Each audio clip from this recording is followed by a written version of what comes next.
Develop the habits. You've got the brain power, you've got the energy, but develop the habits of success. So how do you start a business with no money under the worst conditions that your backer doesn't want to give you a dime? What do? Get ready for a lot of rejection, and at the same exact time, do the things others don't want to do. Do what's necessary, do what it takes, no matter what it is, and try not to hurt anybody along the way.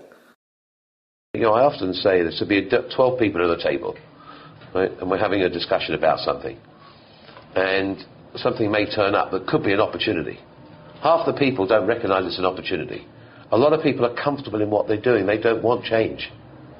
People actually get into a zone where they're very comfortable. So they don't like the idea of risk. I see people, they want to do one little house. Then I see people that want to do 10 houses. And I see people want to do thousands of houses. Now, this isn't a good time to be talking about houses. But the fact is, if you're going to think and if you're going to be doing something, do it big. In a certain way, it's better with the banks. In a certain way, it's better with buyers. You can make it more dramatic. I've always thought that each person invented himself for whatever reasons, through whatever circumstance, through whatever he has gone through, that we are each a figment of our own imagination. From day one, I never tried to hide that I was the girl in my apartment with the red backpack. It's like, this is who I am, and I find that people end up rooting for you and opening more doors if you're really honest early on. Some people start businesses and try to come across that they're much bigger than they are because they feel like that's the only way they're going to be taken seriously. But if you know your product's great and you know why you made it, you don't have to apologize for being out of your home or your apartment or being small. You know, to create a business, you've got to initially work day and night, weekends. It's really hard work. I worked 24 hours a day, 7 days a week. And that's what I cared about. I cared about solving problems, being successful. Anytime an obstacle presented itself, I used it to my advantage and made it work. And I never heard the word no. If I heard the word no, it meant maybe. And then I made maybe yes. In the end, luck plays a very important part in how successful you are. But the harder you work and the longer you work, the luckier you're going to be. People need to understand that we cannot take a breath, that we have competitors who want to take the food off of our table. We have an economy in which there's 8% unemployment here, 9% unemployment in the US, and Starbucks Coffee Company is not something you have to have. It is a discretionary purchase. And so the mentality that you need in a business today, Starbucks or otherwise, to build sustainable success and enduring success is you have to eradicate the human behavior of relaxing, the human behavior of feeling like we have won. And what I have said in the last 2 years of Starbucks is there's no celebration, there's no victory lap. We haven't done squat. I don't have the same opportunity as you do. Yeah, you do. You do. You have every bit the opportunity that I did. And so you can go out there and do it. Somebody said, well, what was your goal? Goal? Make money. You have the power to just, you can sit down, you can code something, you can try it. It doesn't matter to you whether someone thinks it's a good idea or not, because you have the power to go put that online and, and see whether it resonates and connects with people. Stay focused on the stuff that you're providing to your users. You're going to make a ton of mistakes. It doesn't matter. You don't get judged by the mistakes. People don't remember those years from now. They remember the things that you did that were good. There's always going to have to be an element of luck, but I think more important is putting yourself in a business that can be ubiquitous, that really doesn't have limits. Because otherwise, there's always going to be a grind to it. But if the business, if it can't be something that you can visualize every business using or every consumer using, it's going to be tough to scale to be big enough or to have the perceived value to get you to that billionaire club. I grew up under a premise.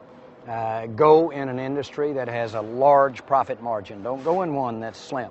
Go in one that's large. Take what you've got. Your assets are your energy. Your assets are your willingness to just not be told no. The harder it is, the tougher it is, the bigger the challenge to get in, the bigger the opportunity behind.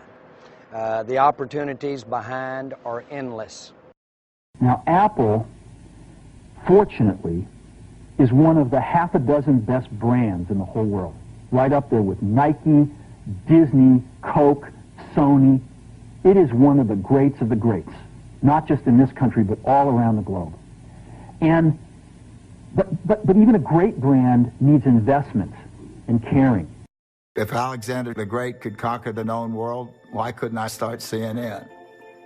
I thought it through really carefully, but I'd studied a lot more than most of my competitors. Most people haven't worked as hard as I have or studied as hard as I have, because when you look back in my life, most of my decisions, almost all of them, were brilliant.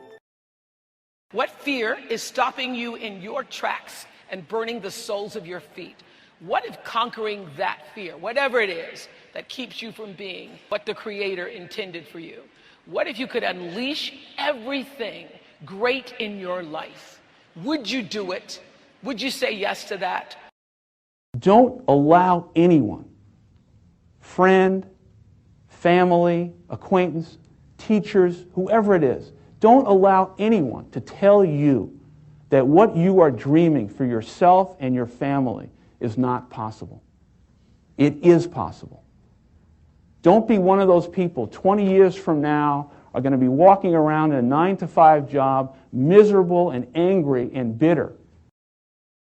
To punish failure is yet another way to encourage mediocrity, because mediocrity is what fearful people will always settle for.